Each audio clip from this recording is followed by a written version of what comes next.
Hello everyone, our today's topic is articles. और आज के टॉपिक में हम आर्टिकल ए और एन के बारे में पढ़ेंगे। लेकिन टॉपिक की तरफ जाने से पहले मैं आप सबसे रिक्वेस्ट करूंगी कि आप मेरे चैनल को सब्सक्राइब करें। मेरे चैनल का नाम है इंग्लिश ट्यूटोरियल। जी, व्हाट आर आर्टिकल्स?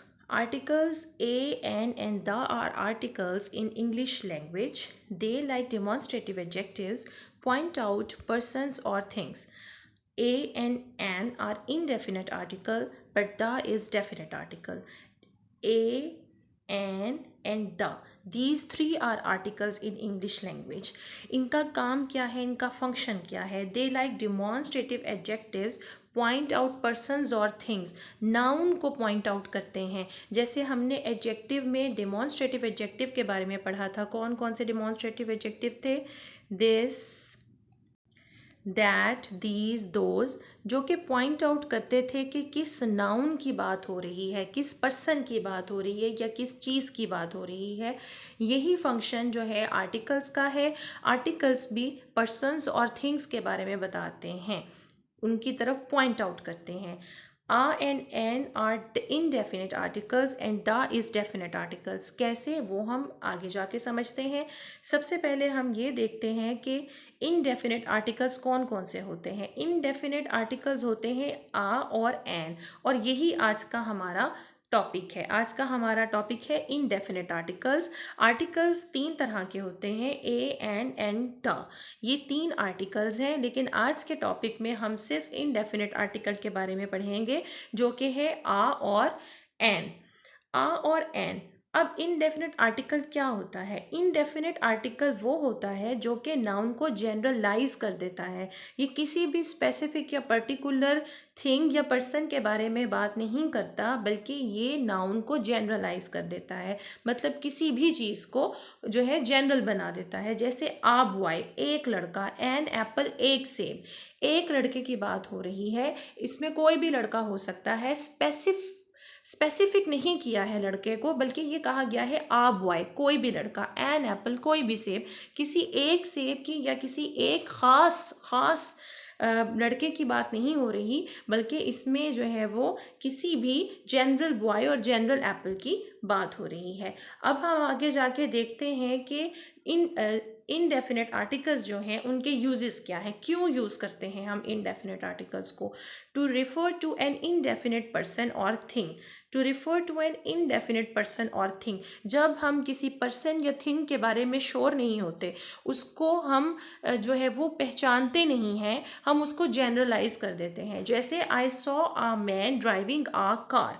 मैंने एक आदमी को कार चलाते हुए देखा। अब वो एक आदमी था, हमें ये पता है, लेकिन वो कौन सा आदमी था हम उसको जो है स्पेसिफिक नहीं कर रहे, हम उसको जानते नहीं हैं, हम उसको जनरल कर रहे हैं कि एक आदमी था जो कि कार ड्राइव कर रहा था। तो इसमें आ मैन को हमने जनरल कर दिया कि कोई भी एक आदमी था जो कार चला रहा था, किसी स्पेसिफिक पर्सन के बारे में यहाँ हमने बात नहीं की है, बल्कि हमने यहाँ पे बात को जनरलाइज कर दिया है। आगे देखें, to refer to a class. जब भी हम किसी चीज़ की क्लास के बारे में बात करना चाहते हैं, तब भी हम आ को यूज़ करते हैं।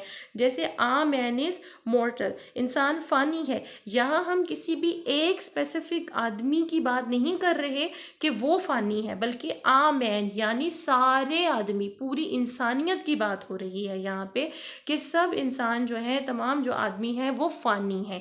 तो फिर जब हम किसी क्लास की बात करेंगे तो उसमें हम आ को यूज़ करते हैं। यहाँ हम इंसान की पूरी क्लास की बात कर रहे हैं, तो हमने कहा आ मैन इज मोर्टल। आगे जाके देखिए, हमने कहा a dog is a faithful animal.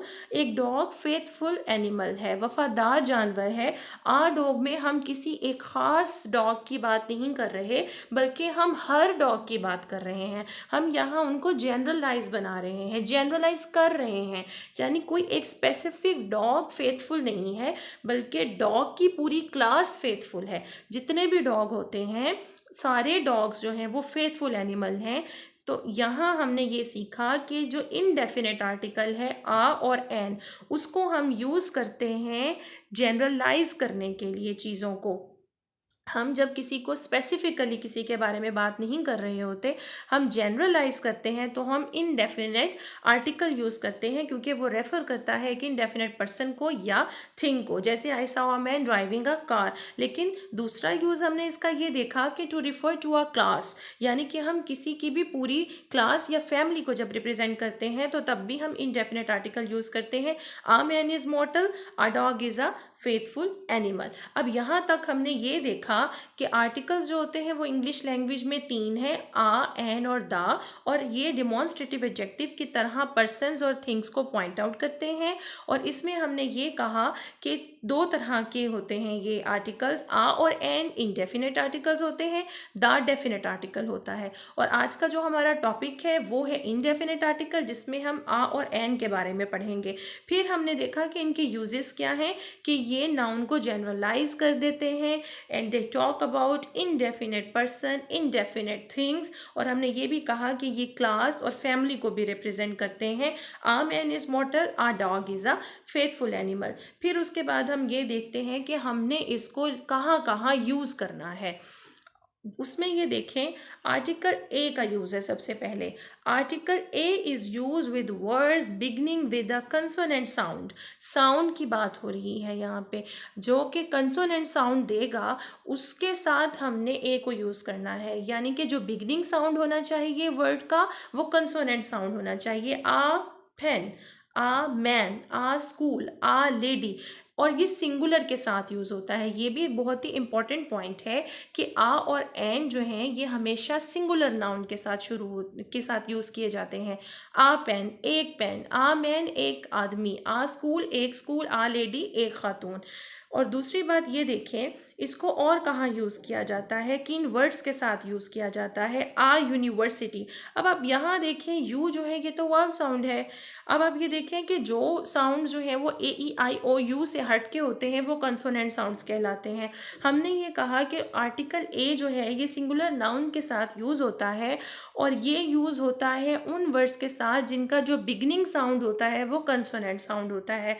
जैसे आप पेन में प साउंड है, आ मैन में म है, और इसी तरह से जो है वो बाकी साउंड्स हैं जो कि कंसोनेंट साउंड है और सिंगुलर हैं। लेकिन एग्जाम्पल 2 में हमने यूनिवर्सिटी के साथ भी ए लगा दिया। उसकी रीज़न क्या है, आ यूनिट, आ यूनिक आइडिया। उसकी रीज़न ये है कि ये उन वर्ड्स के साथ भी शुरू होता है जिनका जो है फर्स्ट लेटर यू हो, लेकिन उसका जो साउंड हो वो भी यू हो। यू साउंड के साथ जब हम कोई वर्ड पढ़ेंगे तो उसके साथ हम आ लगाएंगे। जैसे आ यूनिवर्सिटी, आ यूनिट, आ यूनिक आइडिया। चाहे उसके साथ जो लेटर यूज हुआ है वो वाउल है, लेकिन हमने यहाँ पे साउंड को फोकस करना है। जो वर्ड जो है वो यू से स्टार्ट हो और यू यू का हमें साउंड देगा, उसके साथ हमने आ लगा देना है। फिर उसके बाद थर्ड देखें हम किन वर्ड्स के साथ इसको यूज करते हैं, विद वर्ड्स बिगिनिंग विद ओ। अब देखें ओ जो है ये भी एक वॉल साउंड है, लेकिन हमने इसके साथ भी लगाना है। कब लगाना है, with words beginning with O but giving the sound व। वन, व, यहाँ वन जो है व का साउंड दे रहा है। जो जहां भी ओ व का साउंड देगा उसके साथ हमने ए लगाना है, उसके साथ हमने एन नहीं लगाना है। अ 1 रुपी नोट। नेक्स्ट चले एन के यूजेस आ जाएंगे। अब हम इसको थोड़ा रिवाइज कर लेते हैं कि हमने ये पढ़ा आर्टिकल ए का यूज कहाँ करते हैं। आर्टिकल ए का यूज किया जाता है विथ सिंगुलर वर्ड्स, और फिर दूसरी बात क्या है कि वो वर्ड्स जो हैं उनका जो फर्स्ट साउंड हो वो कंसोनेंट साउंड होना चाहिए। उसकी हमने एग्जांपल सीखी हैं। लेकिन फिर हमने ये कहा कि कुछ लेटर्स जो हैं वो वॉल होते हैं, लेकिन उनका साउंड अगर डिफरेंट हो तो उसके साथ भी हमने आ को लगाना है। कैसे लगाना है, with words beginning with letter U but giving sound of U. U का साउंड भी वो दें। जैसे कि यूजुअली जो यू है वो अ का साउंड देता है, जैसे एन अम्ब्रेला। अब आप यहाँ देखें, अम्ब्रेला यू से शुरू हो रहा है, लेकिन उसका साउंड जो है वो यू नहीं है, उसका साउंड है अ, अम्ब्रेला। तो क्योंकि हम बात हमेशा साउंड की ही करते हैं, इसलिए हमने ये कहा कि अगर वर्ड्स जो हैं वो यू लेटर से स्टार्ट हो रहे हों और साउंड भी वो यू का दें, तो फिर उसके साथ हमने ए लगाना है, लेकिन अगर वो अ का साउंड देंगे तो वो वाउल साउंड होगा, उसके साथ हम फिर एन लगा देंगे। फिर हमने ये कहा कि वर्ड्स बिगनिंग विद ओ के साथ शुरू हो, which is also a vowel sound, word but giving the sound व, लेकिन वो व का साउंड दे, ओ का साउंड ना दे। जैसे अ 1 रुपी नोट, यहाँ ये व का साउंड दे रहा है, इसलिए हमने इसके साथ अ 1 रुपी नोट लगाया, यहाँ हमने एन नहीं लगाया है। ओ, या जैसे आउल है, OWN आउल, वो हमें अ का साउंड दे रहा है, ओ का साउंड दे रहा है, वाउल का साउंड दे रहा है, तो उसके साथ हम एन लगाएंगे, लेकिन जहां ये व का साउंड देगा ओ, वहां हम ए लगाएंगे। अब हम जब चलते हैं कि व्हेन टू यूज एन को कब यूज करना है, जो कि एक और हमारा इनडेफिनेट आर्टिकल है। ये भी ए और एन दोनों सिंगुलर नाउन्स के साथ शुरू होते हैं। अब देखते हैं कि मजीद क्या जो है वो इसकी टर्म्स हैं कि उनके साथ हमने उन वर्ड्स के साथ एन को यूज करना है। With words beginning with the vowel sound, ये तो हमारी पहली कंडीशन होगी। एग्जाम्पल देखें, एन एग एंड, ये दोनों जो है ये हमारे वाउल साउंड्स हैं। कौन कौन से साउंड्स होते हैं वाउल्स, यहाँ पे आपको नजर आ रहे होंगे, AEIOU, जो इनके साउंड्स देगा वो उसके साथ हमने एन लगाना है, और वो सिंगुलर हो, और वो इन में से किसी एक का साउंड दे रहा हो। AIOU ये हमारे वाउल्स हैं, इनमें से किसी भी का साउंड जो वर्ड दे रहा होगा, लेटर दे रहा होगा, उसके साथ हमने एन लगा देना है। An egg and. आगे चलें, words beginning with the silent H. Words beginning, उन वर्ड्स के साथ भी हमने इसको लगाना है जिसका जो बिगनिंग में लेटर्स होंगे उसमें एच साइलेंट होगा। एग्जाम्पल देखें, एन ऑनेस्ट मैन, यहाँ लिखा हुआ एच है लेकिन एच यहाँ पे साइलेंट है, हमने ओ से उसको पढ़ना स्टार्ट किया है, एच को साइलेंट रखा है, एन ऑनेस्ट मैन। तो जब एच साइलेंट हो गया तो फिर उसके बाद उसके इन वर्ड्स के साथ भी हमने एन लगाना होता है। एन ईयर यानी कि वारिस, इसके साथ भी हमने एन लगाना है क्योंकि यहाँ भी एच साइलेंट है। तो हमने ये पढ़ा कि उन वर्ड्स के साथ जिसमें जो वर्ड्स हों शुरू में एच लगा हो लेकिन जो है वो एच वहाँ पे साइलेंट हो तो हमने एन लगाना है। थर्ड देखें, with words having beginning H sound but stress is on the second syllable, यहाँ पे भी यही कहा गया है कि वो एच साउंड के साथ स्टार्ट हो रहे हो लेकिन जो स्ट्रेस हो वो उसके फर्स्ट सिलेबल पे ना हो बल्कि सेकंड सिलेबल पे हो।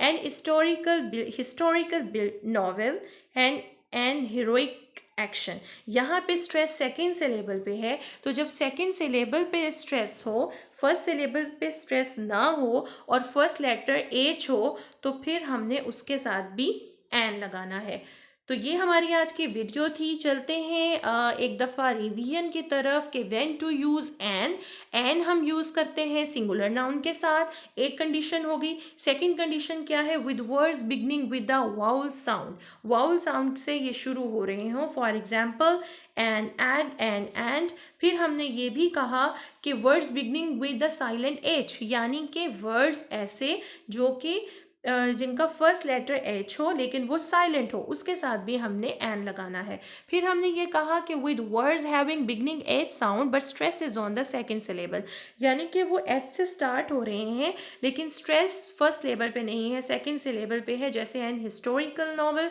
And heroic action. तो यहाँ स्ट्रेस जो है यहाँ दोनों में, हिस्टोरिकल में भी और हीरोइक में भी सेकंड सिलेबल पे है, तो हमने यहाँ भी एन लगाया। Hope you like the video, please share, like and comment and subscribe my YouTube channel.